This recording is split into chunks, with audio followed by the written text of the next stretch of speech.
നിങ്ങൾ പറയുന്ന നിർവചനം മനുഷ്യരുടെ കഴിവിൽപ്പെടാത്ത, പുസ്തകം വായിക്കുന്നത് നിങ്ങളുടെ KNM പ്രസിദ്ധീകരിക്കുന്ന സ്വഭാവ പാഠങ്ങൾ 3ാം ക്ലാസ്സിലേക്ക് എന്ന പുസ്തകത്തിലെ 17ാമത്തെ പാഠം പ്രാർത്ഥന, 46ാമത്തെ പേജ്. മനുഷ്യരുടെ കഴിവിൽപ്പെടാത്ത കാര്യങ്ങൾ സഫലീകരിച്ചു തരാനായി മറ്റൊരു ശക്തിയോട് വിനയത്തോടും അതീവ താഴ്മയോടും കൂടി ചോദിക്കുന്നതിനാണ് പ്രാർത്ഥന, ദുആ എന്ന് പറയുന്നത്. ഇനി 4ാമത്തും വായിക്കാം, ഒക്കെ വായിക്കാം, നമുക്കൊന്നൊരു പേടിയില്ല. കുറെ കാര്യങ്ങൾ ഇങ്ങനെ പറഞ്ഞു. ഇങ്ങനെ മനുഷ്യ കഴിവിനപ്പുറമുള്ള മാർഗങ്ങളിൽ കൂടി രക്ഷയും ശിക്ഷയും ഗുണവും ദോഷവും ചെയ്യാൻ കഴിയുമെന്ന വിശ്വാസത്തോടു കൂടിയുള്ള അപേക്ഷക്കാണ് പ്രാർത്ഥന എന്ന് പറയുന്നത്.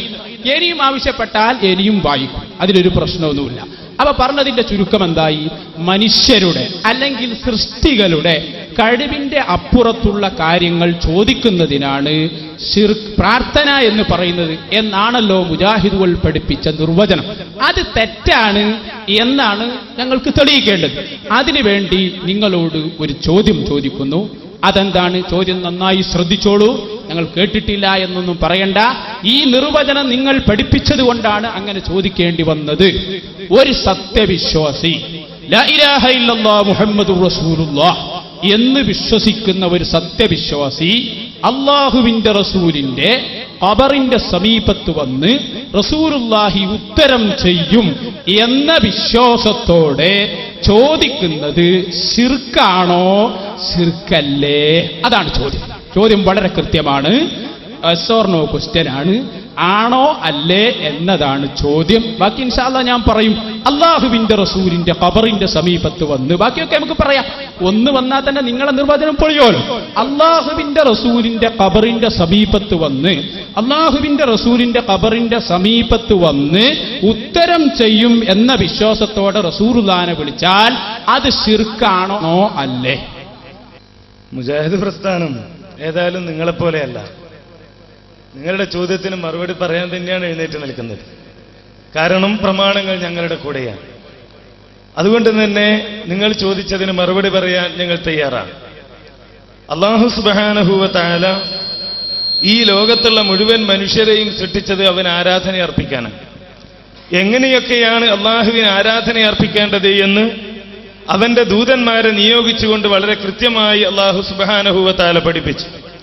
ആ പഠിപ്പിച്ച ദൂതന്മാർ മുഴുവൻ അവരുടെ ജീവിതത്തിൽ എല്ലാ സന്ദർഭങ്ങളിലും തങ്ങളുടെ പ്രാർത്ഥനകൾ അള്ളാഹുവിനോട് മാത്രം നടത്തി വിശുദ്ധ ഖുർആനിലെ ആയത്തുകൾ വിശദീകരിച്ചുകൊണ്ട് വിഷയാവതരണത്തിലും തുടർന്ന് നേരത്തെ ചോദ്യം ചോദിക്കുന്ന അവസരങ്ങളിലും ഞങ്ങളത് വിശദീകരിക്കുകയുണ്ടായി.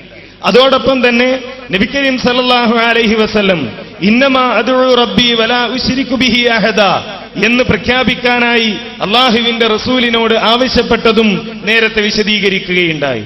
ഫലാ തദ്ഉ മഅല്ലാഹി അഹദ, അള്ളാഹുവിന്റെ കൂടെ ആരോടും നിങ്ങൾ പ്രാർത്ഥന നടത്തരുത്, ദുആ നടത്തരുത് എന്ന് അല്ലാഹു സുബ്ഹാനഹു വ തആല വളരെ കൃത്യമായി പഠിപ്പിച്ചത് നാം നേരത്തെ വിശദീകരിച്ചു. ഈ ഖുർആൻ ഇങ്ങനെ വിശദീകരിച്ചത് കൊണ്ട് തന്നെ നബി സല്ലല്ലാഹു അലൈഹി വസല്ലം തന്റെ ജീവിതത്തിൽ മുഴുവൻ പ്രാർത്ഥനകളും അള്ളാഹുവിനോട് മാത്രം നടത്തിയതായി, അത് പഠിച്ച സഹാബികൾ അള്ളാഹുവിനോട് മാത്രം പ്രാർത്ഥിച്ചതായി നാം മനസ്സിലാക്കുകയുണ്ടായി.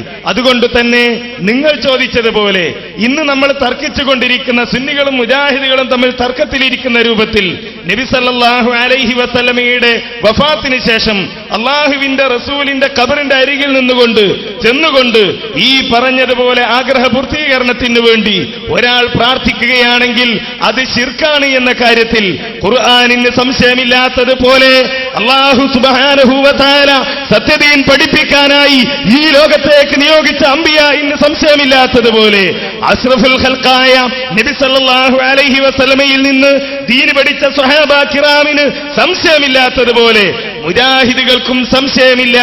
താൻ തന്റെ ജീവിതത്തിൽ അനുഭവിക്കുന്ന പ്രയാസങ്ങൾ, ആ പ്രയാസങ്ങൾ അള്ളാഹുവിന്റെ റസൂലിനോട് പ്രാർത്ഥിച്ചാൽ ആ പ്രാർത്ഥന കേൾക്കുവാനും അതിന് ഉത്തരം ചെയ്യുവാനുമുള്ള കഴിവ് നബി സല്ലല്ലാഹു അലൈഹി വസല്ലമയുടെ ഖബറിനരികിൽ ചെന്ന് ചോദിച്ചാൽ, എന്തേ ഇപ്പോൾ ഖബറിനരികിലേക്ക് മാത്രം ഒതുങ്ങിപ്പോയത്? കുറെ നേരമായല്ലോ നിങ്ങൾ ഖബറിനരികിൽ മാത്രമായിട്ട്. ഇതുവരെ ലോകത്തെല്ലാ സ്ഥലത്തു നിന്നും വിളിക്കലായിരുന്നല്ലോ. ഖബറിനരികിൽ നിന്നാകട്ടെ, ഇനി ലോകത്തിന്റെ ഏതെങ്കിലും ഭാഗത്ത് നിന്നാകട്ടെ, ഈ പറഞ്ഞതുപോലെ തന്റെ പ്രാർത്ഥന കേൾക്കുവാൻ നബി സല്ലല്ലാഹു അലൈഹി വസല്ലമക്ക് കഴിയും. അതേപോലെ തന്റെ പ്രശ്നം പരിഹരിക്കുവാൻ അല്ലാഹുവിന്റെ റസൂലിന് കഴിയും എന്ന് വിചാരിച്ചുകൊണ്ട് ലാ ഇലാഹ ഇല്ലല്ലാഹ് മുഹമ്മദുർ റസൂലുള്ളാഹ് വിശ്വസിക്കുന്ന ഒരു മുസ്ലിം ചോദിച്ചാൽ എന്ന ചോദ്യം തെറ്റാണ്. ലാ ഇലാഹ ഇല്ലല്ലാഹ് വിശ്വസിക്കുന്ന മുഹമ്മദുർ റസൂലുള്ളാഹ് വിശ്വസിക്കുന്ന ഒരു മുസ്ലിം അങ്ങനെ ചോദിക്കില്ല. ഒരാൾ ചോദിക്കാം, അങ്ങനെ ചോദിക്കുന്നയാൾ ലാ ഇലാഹ ഇല്ലല്ലാഹയിൽ വിശ്വസിച്ചുകൊണ്ട് ചോദിക്കില്ല. കാരണം അവനറിയാം താൻ ചോദിക്കുന്നത് ലാ ഇലാഹ ഇല്ലല്ലാഹ്ക്കെതിരാണ്. താൻ ചോദിക്കുന്ന ഈ ചോദ്യം മുഹമ്മദുർ റസൂലുള്ളാഹിയുടെ ചര്യയ്ക്ക് എതിരാണ് എന്നറിയാവുന്നത് കൊണ്ട് ലാ ഇലാഹ ഇല്ലല്ലാഹ് വിശ്വസിക്കുന്ന മുഹമ്മദുർ റസൂലുള്ളാഹി അംഗീകരിക്കുന്ന ഒരാൾ ചോദിക്കില്ല. അതുകൊണ്ടല്ലേ സഹാബികൾ പ്രശ്നങ്ങൾ ഉണ്ടായപ്പോൾ അള്ളാഹുവിന്റെ റസൂലിന്റെ അരികിൽ ചെന്ന് ഇപ്പൊ ചില ആളുകളൊക്കെ പറയാറുള്ളത് പോലെ ഞങ്ങളുടെ സദസ്സിലേക്ക് നേരിട്ട് വന്ന് ഞങ്ങളെ ഒന്ന് പരിഹരിക്കണേ എന്നൊക്കെ പ്രാർത്ഥിക്കുന്നത് പോലെ സഹാബികൾ പ്രശ്നങ്ങൾ ഉണ്ടായപ്പോൾ പ്രാർത്ഥിക്കാതിരുന്നത് അല്ലാഹു സുബ്ഹാനഹു വ തആല അവനോടല്ലാതെ പ്രാർത്ഥിക്കാൻ പാടില്ല എന്ന് പഠിപ്പിച്ചു.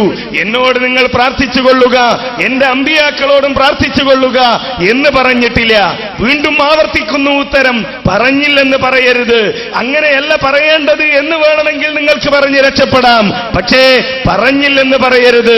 സുന്നികളും മുജാഹിദുകളും തമ്മിൽ തർക്കത്തിലിരിക്കുന്ന പ്രാർത്ഥന അല്ലാഹുവിന്റെ റസൂല് ഏത് ഭാഗത്ത് നിന്ന്, ലോകത്തിന്റെ ഏത് ഭാഗത്ത് നിന്നും വഫാത്തിന് ശേഷം ഇപ്പോൾ വിളിച്ചാൽ അത് കേൾക്കുവാൻ, എന്റെ പ്രശ്നം പറഞ്ഞാൽ അത് കേൾക്കുവാൻ, അതിന് ഉത്തരം ചെയ്യുവാൻ റസൂലിന് കഴിവുണ്ട് എന്ന് വിശ്വസിച്ചുകൊണ്ട് ഖബറിന് അരികിൽ നിന്നാകട്ടെ, ഖബറിന് പുറത്തു നിന്നാകട്ടെ, ആ ഖബറുള്ള നാട്ടിൽ നിന്നാകട്ടെ, മറ്റേതെങ്കിലും നാട്ടിൽ നിന്നാകട്ടെ പ്രാർത്ഥിച്ചാൽ അത് അല്ലാഹുവിൽ പങ്കുചേർക്കലാണ്. അതുകൊണ്ട് തന്നെ പാടില്ലാത്തതാണ് എന്ന് തന്നെയാണ് മുജാഹിദുകൾക്ക് ഈ സമൂഹത്തെ പഠിപ്പിക്കാനുള്ളത്. അത് തന്നെയാണ് എന്നും മുജാഹിദുകൾ പറഞ്ഞിട്ടുള്ളത്. അതിലൊരു അഭിപ്രായ വ്യത്യാസവും മുജാഹിദുകളെ സംബന്ധിച്ചിടത്തോളം ഇല്ല എന്നുകൂടി വളരെ കൃത്യമായി പറയാൻ ഞാൻ ആഗ്രഹിക്കുകയാണ്. കാരണം അത് ഖുർആനിന്റെ നിർദ്ദേശമാണ്. വഖാല റബ്ബുക്കും ഉദ്ഉനി അസ്തജിബ് ലക്കും ഇന്നല്ലദീന യസ്തക്ബിറൂന അൻ ഇബാദതി സയദ്ഖുലൂന ജഹന്നമ ദാഖിരീൻ. നമ്മുടെ രക്ഷിതാവായ, സർവ്വലോക രക്ഷിതാവായ അല്ലാഹു പറഞ്ഞത് നിങ്ങൾ എന്നോട് പ്രാർത്ഥിക്കുക, ഞാൻ നിങ്ങൾക്ക് ഉത്തരം നൽകുമെന്നാണ്. അതേപോലെ തന്നെ അല്ലാഹു അല്ലാത്തവർക്ക് ഇൻ തദ്ഉഹും ലാ യസ്മഉ ദുആഅക്കും, പ്രാർത്ഥന കേൾക്കുവാൻ കഴിയില്ല എന്നാണ് നിങ്ങൾ തന്നെ നേരത്തെ അംഗീകരിച്ചതുമാണ് ജിന്നിന്റെ കാര്യം. അതിനെ തുടർന്ന് തന്നെയാണ് ഖുർത്തുബി പറഞ്ഞത് അമ്പിയാക്കളും അതിൽ പെടും എന്ന് കൃത്യമായി ഖുർത്തുബി തന്നെ വിശദീകരിച്ചത്. ഈ ചോദ്യം ചോദിക്കേണ്ടി വരും എന്നറിയാതെയാവാം നേരത്തെ പറഞ്ഞു പോയത്. ചോദ്യത്തിന്റെ മറുപടി നിങ്ങൾ തന്നെ നേരത്തെ പറഞ്ഞു പോയിട്ടുണ്ട്.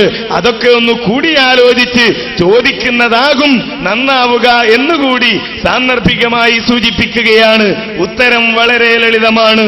പ്രാർത്ഥന, നമ്മൾ ഇന്ന് തർക്കത്തിലിരിക്കുന്ന പ്രാർത്ഥന, എന്റെ പ്രശ്നം, പ്രയാസം കേൾക്കാൻ അറിയാൻ, അതിന് ഉത്തരം ചെയ്യാൻ, ഞാൻ സന്താനമുണ്ടാകാൻ, അതല്ലെങ്കിൽ മറ്റെന്തെങ്കിലും ആവശ്യങ്ങൾക്ക് റസൂലിനെ വിളിച്ച് ദുആ ചെയ്താൽ, പ്രാർത്ഥിച്ചാൽ, സഹായം തേടിയാൽ ആ പ്രാർത്ഥന കേൾക്കാനും ഉത്തരം ചെയ്യാനും അല്ലാഹുവിന്റെ റസൂലിന് കഴിയും എന്ന വിശ്വാസത്തോടെയാണെങ്കിൽ അത് ശിർക്കാണ്, അത് ഇസ്ലാം അനുവദിക്കാത്തതാണ്.